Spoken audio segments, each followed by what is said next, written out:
into match number 2, we go now over in Euro 2024 with the likes of Germany, England and Spain getting off to the best possible start. What's going to go on for them in match number 2? Can they make it through to the last 16? We're going to take a little look next.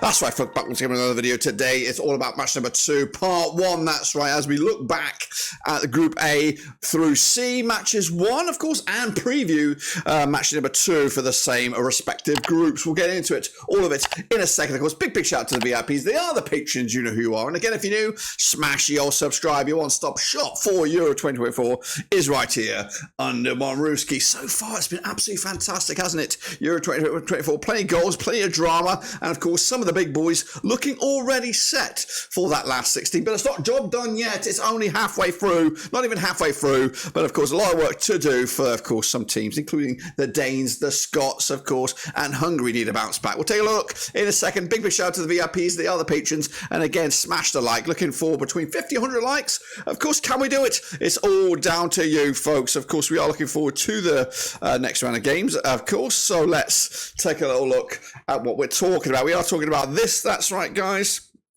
And of course, we are talking about a recap of the results. So let's have a look at what we're talking about. We come into this on the back of these games right here, right now. Starting with the top of the shop there, the host Germany. Fantastic start for them. Of course, I went with a 3-0 win in the first game. It was a 5-1 win, so pretty good for the Germans on that one. Meanwhile, same group, I went with a 1-1 draw for Hungary against the Swiss. Well, the Swiss showed up, guys, and they look very, very good. 3-1 win for them.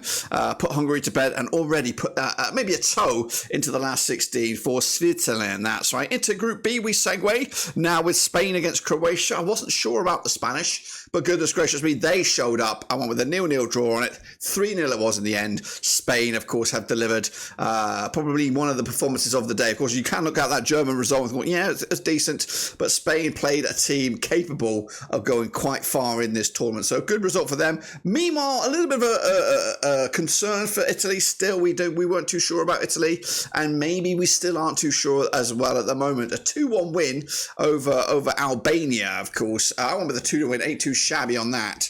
But yeah, still not sure if Italy are the real deal at the moment, and we'll see how they, of course, fare in the next game, which is a big one, a taster one. Hopping over to Group C, potentially our first shock of the tournament. The Danes could only muster a draw against Slovenia. I went with a 1-0 win for the Danes, but guess what? Slovenia were decent, and they just grew in the game, as did Serbia, of course. England squeaking past Serbia, and then 1-0 win. I went with a 2-0 win, but they weren't that clinical, were England? So that's, of course, where we find ourselves at the moment. Of course, a quick reminder that we do have a prediction league, which I'm not bringing you updated just yet. I'll bring you bang up to date when we get to match number 2. What you need to do now is get ready for, of course, getting in your second match day predictions, and hopefully I can give you a little bit of insight into those games as we look forward to it. So yeah, of course, an update next video. Of course, we're just going to wait to the end of Group F. I'll bring you bang up to date, see who is, of course, top of the charts, because we're midway through a match day, if that makes sense. All right then, folks, let's take a look at, of course, a match day number 2 then, shall we? Starting with the Germans. That's right, they are taking on Hungary, and that's coming at you quick and fast. It's Wednesday, the 19th of June. Now, these two sides will lock horns at the Stuttgart Arena. Of course, Germany under Julian Nagelsmann coming into this on pretty good form right now, unbeaten in the last 5 matches. They're on 75% form for them against the Hungary side with Rossi in the dugout. 67% form for them right now. Just 1 win in the last 3 matches. They have played each other 6 times since 2004, 2 wins apiece, and there's also been 2 draws as well. Germany boasting a 3-0 win, scoring 8 goals in total over the course of those 6 games, 1.33 goals a game. The Hungarians, of course, just scored 6 goals in those 6 matches, goal a game on average. And the most recent match, though, if of course a bit of an insight to this game, was a 1-0 win for Hungary, of course, picking up that result in the Nations League. And you got to go back to 2016 for Germany's last victory over Hungary.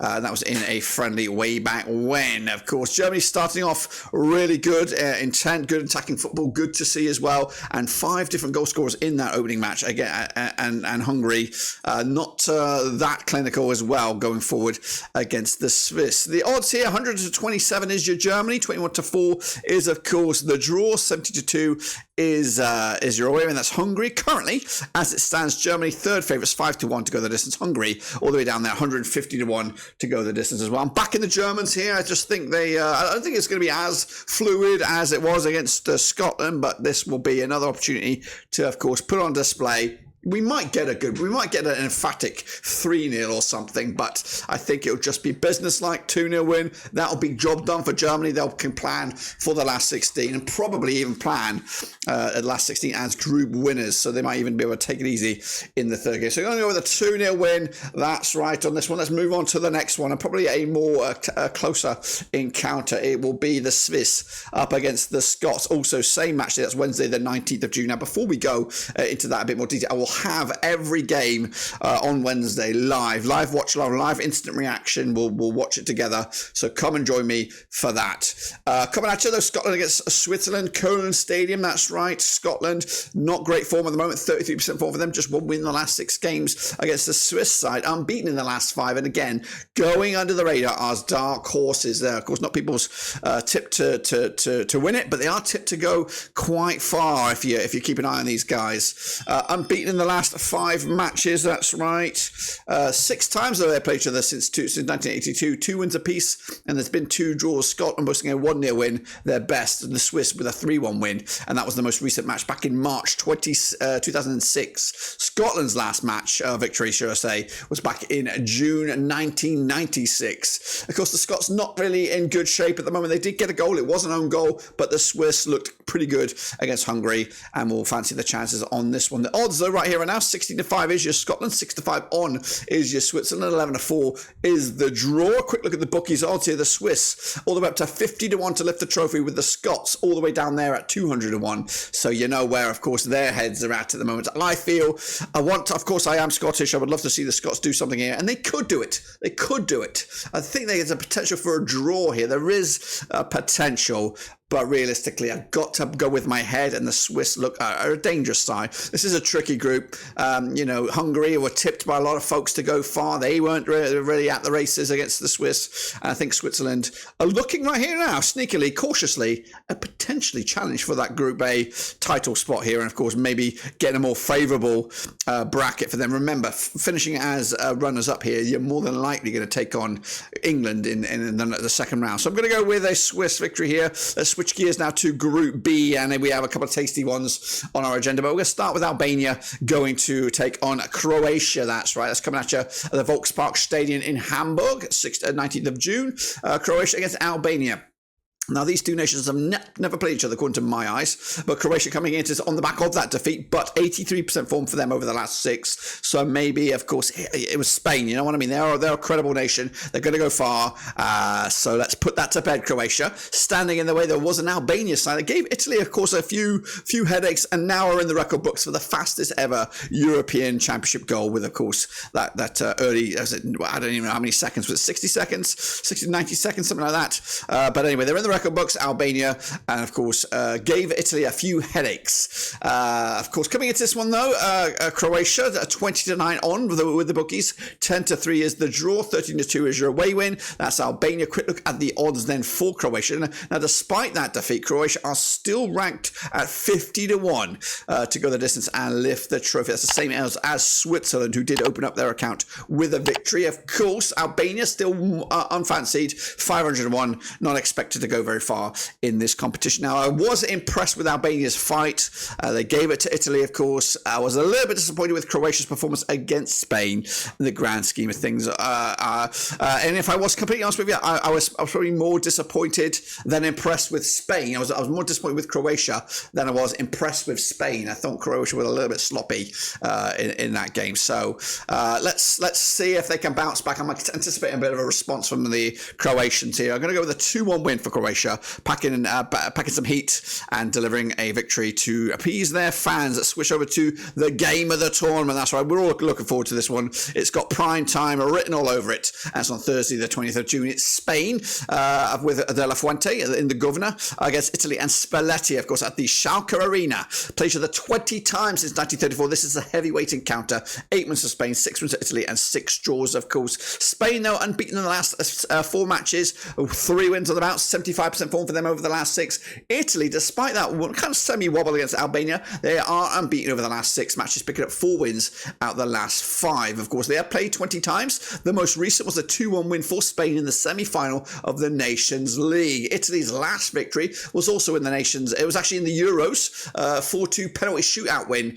in the semi-finals in the last tournament. The last time that Italy, though, picked up a result straight out of the bag here, no penalties, was also a 2-0 win in the Euros. So they like playing Spain in the Euros, as they picked up a couple of wins in most recent times. Both into this match on the back of wins. Spain, though, 23-20 with the bookies. We have 9-4 is the draw, 13-5 is your Italy on this one. Of course, quick look at the overall odds for these nations. Spain, 13-2, still 5th favourites. Italy, not far away either, 16-1. Still quite expected to go far in this competition. I am going to go a bit of a goal fest here. I'm fancying a thriller, and I'm hoping it lives up to this billing here. But I'm going to go with a 5-goal monster, 3-2 in the end for Spain. They were clinical, not necessarily impressive, but clinical against Croatia. Italy, of course, they were, maybe some defensive weaknesses against Albania were exposed there, and I think they've got some goals in them. Of course, they responded quickly, got themselves back in control in that game. But I just think against quality opposition in Spain, they might be able to carve open that defence a little bit more easier than Albania. So I think we're in for a thrill. I'm going to go with a 3-2 win. Spain taking the points, and into last 16 they go. Italy playing, of course, for second spot. Then we go into Group C. That's right. I'm going to start with the Eastern Bloc. That's right. Slovenia against Serbia. That's coming at you on Thursday, the 20th of June. That's right. Slovenia managed by Mataš Kech, with Serbia with Dragan Stojkovic. Both still work to do for both of these two nations to get into any last 16 thoughts here, but they're going to lock horns at the Munich Arena, the Allianz Stadium. That's right. Played each other 5 times since 2004. There's been a win apiece, and there's been 3 draws between the two sides. Slovenia, though, are unbeaten, say it quietly, in the last 7 matches. Wow. Serbia, though, 42% form for them over the last 6. 2 wins out of the last 6. Of course, they do boast a 4-1 win against Slovenia, and that was all the way back in June 2022, of course, in the Nations League. Last time Slovenia picked up a win was back in October 2011. It was in the Euro qualification phase, of course, but it is pretty even Stevens between these two sides. The bookies, though, also see it quite tight. 15-4 for your Slovenia, 6-5 on is your Serbia, 12-5 is, of course, the draw. Quick look at the odds on this one then, shall we? For the grand scheme of things here, Slovenia 250-1 to lift the trophy, 80-1 for Serbia. Of course, now I've got to say, both these two nations, Slovenia and Serbia, came back into this match, into the matches against their opposition in the first round of matches. So, slow starters, it looked like, but very much competitive, none the same. And again, got a lot of explosivity in the Slovenia side, a lot of experience and attacking options for Serbia. It's going to be a tight old game. And honestly, I really don't know which way to go on this one. So I'm going to go with a draw, which doesn't really do anyone any favours. Of course, it gives Serbia a point. And of course, with Denmark on the horizon, you have Slovenia pretty much a mountain to climb, as they'll take on England in the end. It kind of cancels each other out, and it may even eliminate both nations at this stage. It's such a bad result. I'm hoping I'm wrong, but of course then we set up for a beastly encounter between Denmark and England. That's coming at you also Thursday the 20th of June. These two sides have played each other 13 times since 1978. We've got 4 wins for Denmark, 6 wins for England, 3 draws, of course. The Danes, though, 67% form for them right now, unbeaten in the last 5 matches. England, though, 50% form for them right now, 1-2 lost to and drawn to over the last 6. Now, of that 13, England England boasts a 3-0 win. That's their biggest, scoring 18 goals in those 13 matches, 1.38 goals a game on average. The Danes, 4-1 win, their biggest, scoring 16 goals in 13 matches, 1.23 goals a game. Now, the last time that these two sides played each other was at the Euros in 2021. It was in the semi-final stage. England came out on top with a 2-1 win in extra time. The Danes' last victory was back in October 2020. It was a 1-0 win for the Danes in England, of course. A tasty one indeed. 5-1 is your Denmark, of course. 20-13 on is your England. 13-5 is the draw. And a quick look at the odds or the future of this one. Of course, England are still favoured 4-1 to lift the trophy. The Danes at 40-1 to lift the trophy as at the end of the tournament. You know what? I think this could be a tight game. I think if the England performance against Serbia is mirrored in this one, I think Denmark could cause a bit of a surprise, but I do think they'll kind of respond accordingly, England, and get their shit together and narrowly squeak a 2-1 win. Again, I don't think they're going to start setting the alarm bells for everybody else around this tournament. I think they'll grind out a result. It's not going to be that impressive, but it'll be businesslike, and they'll get the 6 points, and they'll be into the last 16 they go. So there we go, folks. Those are my predictions for match number 2, part 1. Of course, we'll have match number 2, part 2, when, of course, the Group F games come to a conclusion. But a quick recap: Germany 2-0 win over Hungary, the Swiss 2-1 win over the Scots, Croatia 2-1 win over Albania, Spain 3-2 winners over Italy. There's going to be a draw between Slovenia and Serbia, and the Danes will pick up a loss against England, and that actually should be 2-1. But regardless of all that, get involved with the Prediction League. It is 100% free. See if you can out-predict me, the Prediction King. I don't think you can, because I am the best at this. Anyway, that's it. Subscribe, smash the like, 100 likes if we can. Can we do it? It's down to you. But until then, we'll be back for match number 2, part 2, whenever it comes around. Until then, we are done.